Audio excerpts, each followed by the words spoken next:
C'est l'heure de l'information sur ESAE TV. Mesdames et messieurs, bonsoir et bienvenue dans ce journal. Donc voici les titres.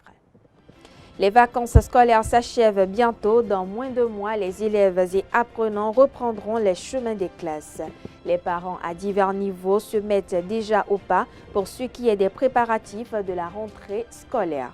Si certains sont prêts et attendent que le jour J, d'autres continuent de réfléchir. À suivre en début de cette édition, quelques parents d'élèves qui se prononcent sur le sujet. Feu vert du Conseil constitutionnel pour le président du Sénégal, Bassirou Diomaye Faye, pour dissoudre l'Assemblée nationale. Le Conseil a indiqué que l'Assemblée nationale peut être dissoute, mais pas avant le 12 septembre 2024. À suivre dans ce 19h, l'analyse de l'éditorialiste et consultant politique Vianney Hassani sur les conditions de sa réussite.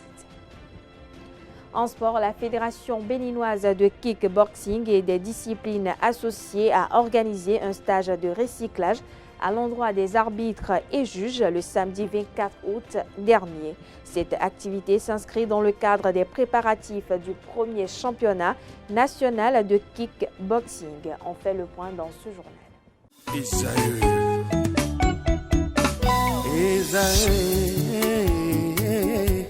Vous recherchez une école de référence pour une double formation universitaire et professionnelle de qualité? Voici l'opportunité à ne pas rater. L'École supérieure d'administration, d'économie, de journalisme et des métiers de l'audiovisuel ESAE vous offre des programmes d'enseignement en licence et en master orientés vers l'emploi qui font d'elle une référence à travers les filières de l'administration générale et territoriale, l'administration du travail et de la sécurité sociale, droit, diplomatie et relations internationales, administration hospitalière, universitaire et intendance, journalisme et métiers de l'audiovisuel et toutes les filières des sciences de gestion. Une seule adresse, www.esae.bj. Rendez-vous dès maintenant sur nos campus ESAE Bedjromende au numéro 90 93 65 21 ou au numéro 98 98 14 00. Paracourt sur le numéro 52 46 12 12. Aboumé-Calavi au numéro 52 88 44 44. Akpata au numéro 52 88 33 33. ESAE, l'excellence a un nom.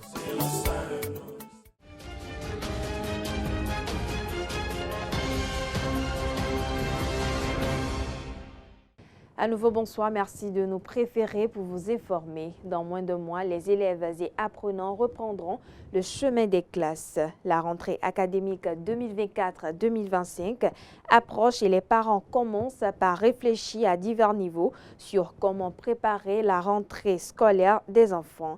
Certains sont déjà prêts et n'attendent que le jour J, tandis que d'autres continuent de réfléchir. Pour certains parents d'élèves, c'est surtout une question de planification, car c'est un plaisir et un grand soulagement pour eux de voir leurs enfants aller à l'école. On écoute quelques-uns ici au micro de Constantine Arwandinou et Samuel Aguiar.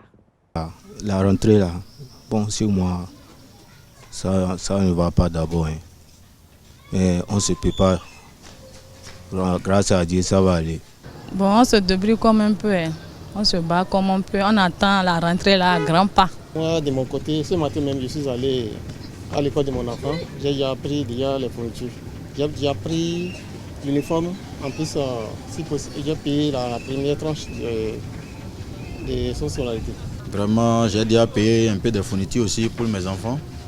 J'ai au moins 2 enfants, j'ai déjà payé les fournitures pour eux déjà. Donc ça reste quelques-uns seulement pour accélérer tout. La rentrée, ça se prépare à bon train. Bon, de mon côté, je rends grâce. Puisque au début, là, j'ai déjà pris les fournitures scolaires. Le kit scolaire est déjà là. On prépare la rentrée là depuis le mois de juillet. On commence par préparer petit à petit. Déjà, quand ils prennent les vacances en même temps, on essaie de commencer par acheter les fournitures là un peu. Ce que je dépense là, au moins, le budget là, ça peut être au moins 100 000 comme ça. En une année, parce que j'ai 2 enfants seulement, en une année là, au moins je dépense au moins 50 000 ou bien 45 000 des fois. En une année. Parce qu'ils sont dans le cours primaire quoi. Voire 400, 500 000. Puis ils sont dans les écoles catholiques. Les contributions, les premières tranches, les TD, tout ça là, 400 à 500 000 pour les 3. Maintenant, moi, je ne peux pas dire combien on dépense parce que ce n'est pas moi qui dépense, c'est les papas qui dépensent dedans. Mais si c'est photocopie, si elle vient là, je paye 100 francs, 200, je paye ça. Ou bien si c'est Bic qui a manqué là, je paye ça. Mais pour les fournitures, livres, cahiers, tout, avec contribution de l'école là, c'est les papas. Difficulté, ça ne manque pas. Partout, ça doit manquer. Ça ne manque pas. Parce qu'actuellement, avec notre mode de vie au Bénin, vous-même, vous savez que ça ne va pas. Tout le monde souffre. Si moi, je dis que chez moi, ça va, il y a mes frères qui souffrent. Des fois, ils viennent me solliciter, mais quand même, ce qu'on trouve, on essaie de les aider sur ce point. Mais ça ne va pas du tout. Parce qu'actuellement, la mobilité économique, là, ça dépasse même l'entendement du peuple béninois. Si la rentrée vient là, il y a quelque part qu'on vend les fournitures là, on prend ça à crédit. Après, si on a trouvé l'argent là, on donne. Que l'enfant doit aller à l'école. Parce que ce n'est pas bon que l'enfant se promène partout. Ce n'est pas bon. Il va aller à l'école. Lui aussi, quelque chose va rentrer pour trouver un peu. Pour son demain, quoi. Si c'est un soulagement pour moi, moi aussi le père, j'aime pas. J'ai été à l'école. Je sais bien, je connais bien l'utilité de l'école. Non, un enfant, chez moi, un enfant qui ne va pas à l'école, ça ne va pas. Ça me soulage. Ce sont nos cadres de demain. Non, ça nous soulage beaucoup. Parce que ça nous permet de s'évader à différentes activités avant l'heure de retour. Donc déjà à 8 h, quand on les dépose, on fait nos courses rapidement avant midi, avant qu'ils ne reviennent à l'école et à la maison à midi. Donc quand la rentrée commence là, vraiment les bavardages, les cris par-ci, les cris par-là, j'ai faim. Quand ils sont en vacances, ils mangent beaucoup. Ils mangent beaucoup quand ils sont en vacances. Donc quand la rentrée commence, bon, les parents vraiment, ça nous soulage beaucoup. C'est un grand soulagement hein, parce que je me repose. Au temps des vacances, là, ils me dérangent trop à la maison. Donc quand ils partent à l'école, au moins je me repose jusqu'à leur arrivée. Je l'annonce au sommaire de cette édition. 4 mois après son investiture, le président du Sénégal, Bassirou Diomaye Faye, veut modifier la Constitution. Il a transmis au président de l'Assemblée nationale le décret portant convocation de l'Assemblée nationale en session extraordinaire à cet effet. Au micro de Francis Farami et Nansirine Fatoumbi, l'éditorialiste et consultant politique Vianney Hassani commente ce projet et analyse les conditions de sa réussite, vu qu'il n'a pas la majorité au Parlement. On le suit. À peine quelques mois après son arrivée au pouvoir, le président Bassirou Diomaye Faye du Sénégal engage une procédure de révision de la Constitution.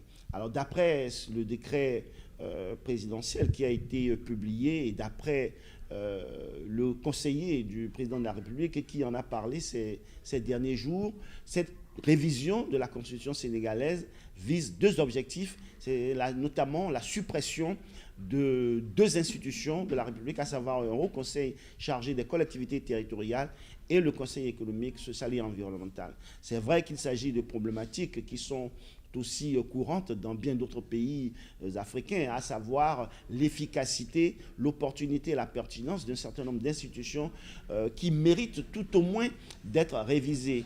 Mais je pense qu'on sait qu'en Afrique, toute révision de la Constitution peut partir sur des fondements objectifs et après viser d'autres desseins.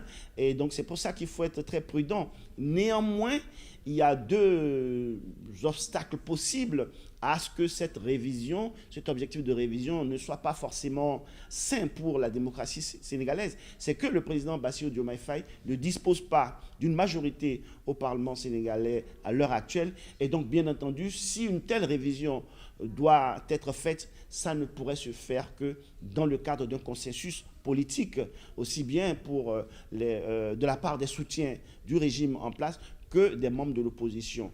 Et je dirais, la deuxième réserve qu'on peut avoir aussi, c'est que on peut estimer, bien entendu, que lorsqu'on veut faire une révision et que cette révision de la Constitution est dans un objectif positif, il vaut mieux le faire très tôt lorsqu'on arrive au pouvoir plutôt que d'attendre les derniers moments de son mandat pour le faire. Mais ça peut être aussi une stratégie que le président Diomaye Faye est en train de mettre en place pour éviter tout soupçon. C'est pour ça qu'il préfère le faire au début. Mais au total, j'estime que ce qui va permettre de savoir si ce projet de révision de la Constitution du Sénégal pour changer en fait le sort des deux institutions qui sont considérées peut-être comme inutilement budgétivores, à savoir le Haut Conseil des collectivités territoriales et le Conseil économique et social, eh bien, c'est forcément par le consensus que cette dynamique pourra se mettre en branle si elle est objective, parce que le président Diomaye Faye ne dispose pas d'une majorité au Parlement. Donc, je pense que les semaines, les mois à venir nous édifieront davantage si un vrai consensus et un dessein positif, objectif, sont à la base de ce projet de révision de la Constitution au Sénégal. Après de fortes pluies enregistrées ces derniers jours dans la cité des Kobourou, la ville de Parakou est engouffrée par l'eau depuis ce vendredi 30 août 2024. Les pluies diluviennes ont transformé certaines rues en rivières. Dans une vidéo publiée ce vendredi par une radio de la place sur sa page Facebook, l'eau s'est engouffrée jusque dans les cours des habitants du quartier de Dokparou et environ. Les pieds dans l'eau, les citoyens sont impuissants face à cette catastrophe naturelle. À en croire les témoignages de quelques habitants de la ville, plusieurs véhicules se sont vus coincés dans l'eau. Même constat au quartier Baka, au lycée Mathieu Bouquet, en passant par l'université, le marché à Arzeke, confie quelques sources à Parakou. On poursuit cette édition. La cellule interinstitutionnelle de prévision et d'alerte, CIPA, du Bénin alerte sur une légère augmentation des eaux du bassin du Niger dans plusieurs communes du Bénin. Selon la dite cellule, une hausse du niveau d'eau est envisagée à Zayanado, Bonou et Adjoron, dans la basse vallée de l'Ouémé et à Malanville en raison de la légère augmentation des eaux du bassin du Niger. Les populations des communes en alerte sont appelées à la vigilance durant la période du 26 août au 5 septembre 2024. La CIPA Bénin invite les habitants des communes de Malanville et de Karimama à déménager des zones inondées ou inondables du bassin du Niger. Le niveau d'eau est à 863 cm sur le fleuve Niger à la hauteur de Malanville selon le relevé à la date du 26 août. Ils invitent également les populations de Zayanado, de Bonon et d'Adjoron sous risque d'éviter des activités non sécurisées sur les cours d'eau et s'éloigner des berges. Des mesures de sécurité ont été rappelées aux habitants des communes en alerte. Dans un autre registre, le mariage forcé est le fait de marier une personne contre sa volonté. Il s'agit d'un mariage arrangé où la famille impose le mariage à un enfant. Quelle en est l'interprétation selon la religion islamique? Plus de clarifications avec Bassirou Lassissi, islamologue et professeur de la langue arabe. Il s'exprime au micro de Nansirine Fatoumbi et Francis Farami. L'islam est la religion, la première religion et la dernière religion à respecter le lien de mariage. Et c'est lui, la première religion et la dernière religion qui combat d'une manière directe et indirecte le mariage forcé. Pourquoi? Parce que les textes ont été clairs. Et la loi en islam a été claire. C'est le désordre que nous faisons en cachette qui nous pousse des fois, ou bien la malcompréhension, ou bien la mal-application des textes de l'islam, que nous voyons que peut-être quelqu'un va se marier forcé en islam, et ça, c'est le contraire. Pour d'abord, c'est pourquoi, des fois, c'est nécessaire pour l'imam qui veut célébrer le mariage d'amener les deux mariés, et que la femme a le plein droit de parler devant le public le jour-là, pour dire non, ce mariage, ce n'est pas de mon propre gré, et l'imam ne peut pas célébrer ce mariage. Donc, les piliers de l'islam, les piliers du mariage en islam, ou bien ces conditions, nous avons Ridda Zawjaini. La première condition, c'est l'entente, l'accord des deux mariés. Et c'est ce que nous interprétons aujourd'hui par l'amour. Ça, c'est au contraire. Je peux aimer quelqu'un, mais ne pas accepter de le marier. Ça, c'est autre chose. Donc, comme il y a toujours ce que nous connaissons dans la vie. Alors, Ridda Zawjaini, l'accord des deux mariés. Et si les deux mariés se sont tombés d'accord pour se marier avec leur propre gré, ce n'est pas encore fini. Ridda al-Walidaini, l'accord des deux parents, des parrains, le papa de la femme et le papa du mari. Les deux, parce que c'est la famille qui se marie. Alors, si les deux ne sont pas entendus, c'est les femmes, les hommes qui doivent travailler d'une manière intelligente pour pouvoir convaincre leur papa à accepter. Parce que le papa qui a interdit voit une chose peut-être qui est invisible ou bien une chose qui ne peut pas le dire. Donc, il s'est opposé. Bon, on ne peut pas dire qu'il a interdit le mariage, mais il veut le bonheur de sa fille. Ou bien il veut le bonheur de son mari. Donc, c'est l'homme et la femme qui doivent avoir de la patience, se rapprocher d'une manière respectueuse de leurs parents pour pouvoir les convaincre, à l'amener à la raison. Qu'est-ce que l'épouse a dit qu'il va choisir tel comme épouse. Maintenant, après, il y a ce que nous présentons comme dot. Et ça, c'est très important. Sadaqi. Sadaqi, c'est une chose importante dans le Coran. Si tu ne le donnes pas, tu n'auras jamais la femme. Et c'est la femme qui fixe cela. Non, je veux telle chose et c'est ça. Si on la donne, que ce soit un montant, que ce soit... Si elle dit que je veux une maison, une villa, c'est une obligation pour le mari de la donner. Et sinon, le mariage n'est jamais consommé. Et c'est ça, c'est que la femme a le choix de prendre sa décision. Aujourd'hui, si elles se sont laissées à ne pas appliquer ces tests, ça revient à eux-mêmes. Mais la meilleure qu'on a dit est que lorsqu'il y a l'amour, les choses se simplifient. Oui, parce que j'ai aimé le mari, je ne peux pas finalement, c'est nous tous, nous allons partager le bien, mais finalement, si on se marie, les conditions ne sont plus comme on l'a pensé au début, qu'Allah nous en préserve. Et le dernier point, les témoins. Ceux qui seront témoins que telle personne s'est mariée à telle personne est très important en islam. Voilà ces 4 conditions. Lorsque nous suivons correctement, soigneusement ces 4 conditions, je ne pense pas qu'il y aura jamais un mariage forcé. Donc l'islam a combattu le mariage forcé partout. Et il a même combattu la femme qui veut se marier sans l'accord de ses parents. Non, que son mariage n'est pas d'accord. Pourquoi? Parce que finalement, c'est papa qui l'a mis au monde. Et il connaît très bien. Même si le papa n'est pas là, il dit que quelqu'un doit remplacer papa. Donc, c'est comme ça en islam. On a grand-papa, on a petit frère, oncle, etc. qui peuvent représenter tout en islam et qu'Allah nous guide sur la bonne voie. On parle sport à présent. La Fédération béninoise de kickboxing et des disciplines associées a organisé un stage de recyclage à l'endroit des arbitres et juges le samedi 24 août dernier. Cette activité s'inscrit dans le cadre des préparatifs du premier championnat national de kickboxing. Reportage signé Setonde Larius Adjagbeno. Est-ce que l'athlète a commis une première faute? Qu'est-ce qui se passe? Quel serait le rôle de l'arbitre? Remettre les arbitres, les juges de table et de ligne à niveau avant le premier championnat national de kickboxing au Bénin. Justin Nassé Soglo et son comité exécutif outillent les officiels. En février dernier, on avait déjà fait un stage international, mais vu que le championnat prochain est déjà proche, il faille qu'on les recycle un peu pour qu'ils donnent le meilleur d'eux-mêmes ce jour-là. Il est bon que les arbitres soient au point, bien formés pour que les combats se déroulent dans les règles de l'art. Au cours de cette séance de recyclage, les participants ont revisité les règles d'un combat de kickboxing et la gestuelle de l'arbitrage sous la direction du responsable des arbitres, assisté du vice-président de la fédération. D'abord, il y a les gestes que les arbitres doivent exécuter pendant les combats. Ensuite, les mots à utiliser et maintenant les points à accorder suivant les techniques réalisées.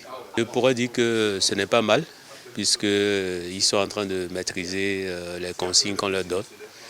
Parce que c'est ça aussi l'important. Un combat ne peut pas bien se dérouler si les arbitres ne maîtrisent pas aussi leur travail. Et je constate qu'ils sont en train de bien faire. Cette formation allie la théorie à la pratique afin de permettre à la dizaine de participants de mieux assimiler les notions et règles. Les juges doivent avoir de bons yeux. Aucune faute ne doit leur échapper. aucun point ne doit leur échapper. Parce que vous voyez à la fin, quand tel juge dit que tel a marqué 15 contre 4, un autre trouve le contraire. Ça veut dire que les juges ne sont pas sérieux aussi. Ils doivent voir à peu près la même chose. Ils ne doivent pas laisser les points leur échapper. Et c'est même lorsqu'ils sont vigilants que ça arrive que le juge central, même quand il n'a pas vu, et lui, si à la fin, il y a eu quelqu'un qui n'a pas vu. Ça montre qu'ils sont vigilants. Cette formation m'a permis d'actualiser les connaissances antérieures en arbitrage afin de mieux diriger les combats du championnat national qui s'annonce. Le premier championnat national de kickboxing au Bénin est annoncé pour le 8 septembre 2024.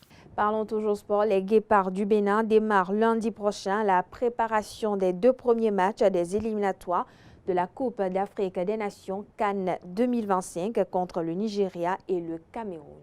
Gernot Toro, le sélectionneur des Béninois, a donné des détails sur le planning en conférence de presse ce jeudi. Suivez plutôt. Les entraînements vont commencer dès le lundi, puisque le regroupement à Abidjan aura lieu dimanche et lundi. Il y en a qui ont des matchs dimanche, notamment Steve Mounier, qui doit venir donc d'Allemagne en passant par la France pour arriver lundi soir à Abidjan. Donc on aura un groupe au complet, je pense, pour les entraînements de mardi. Mais ceci dit, ceux qui sont déjà là le dimanche, ils vont faire des entraînements dès le lundi. On a trouvé un peu nos marques. Je pense que les joueurs aussi sont contents de se retrouver dans des conditions idéales, on va dire. Bonne pelouse, même à l'hôtel, on peut pratiquer des entraînements le matin, comme on l'a fait tous les matins. On a travaillé, il y a un parc, il y a des terrains et on peut donc s'entraîner 2 fois par jour. Le match est samedi, on va partir le jeudi pour ne pas avoir de problème justement de dernière minute au Nigeria. Ça peut arriver sans qu'il le fasse exprès, mais ça peut arriver. Donc on part l'avant-veille et on est sûr d'arriver le jeudi soir, normalement à Ouyo. On aura un entraînement le vendredi au stade Godswill qui est magnifique. C'est une arène superbe, comme vous connaissez, vous y étiez peut-être il y a quelques années. Et là, on peut jouer sur une bonne pelouse avec un stade plein et avec une ambiance sportive magnifique. Donc on est très content de retrouver ça. Retour sur l'actualité au Sénégal, le président sénégalais Bassirou Diomaye Faye a reçu le feu vert du Conseil constitutionnel pour dissoudre l'Assemblée nationale. La question de cette dissolution par le président de la République était en suspension depuis plusieurs mois en raison des exigences constitutionnelles strictes. Ce qui contraint le président à composer avec une assemblée hostile composée majoritairement de députés de la coalition Benno Bokk Yakaar, le parti de l'ancien président Macky Sall. Le Conseil a indiqué que l'Assemblée nationale peut être dissoute, mais pas avant le 12 septembre 2024. La dissolution de l'Assemblée nationale suivie de nouvelles élections peut permettre à Diomaye Faye de se concocter une majorité au Parlement. Il peut surfer sur la vague de renouveau de la classe politique qui l'a porté au pouvoir pour s'offrir une large majorité si de nouvelles élections sont organisées. Bassirou Diomaye Faye a désormais les cartes en main. Du Niger, rendons-nous au Liban. Un SMS anonyme reçu par des dizaines de milliers de Libanais a récemment ravivé les traumatismes liés à l'explosion tragique du port de Beyrouth survenue le 4 août 2020. Cette catastrophe aurait causé la mort de 235 personnes, plus de 6500 blessés et détruit une grande partie de la capitale.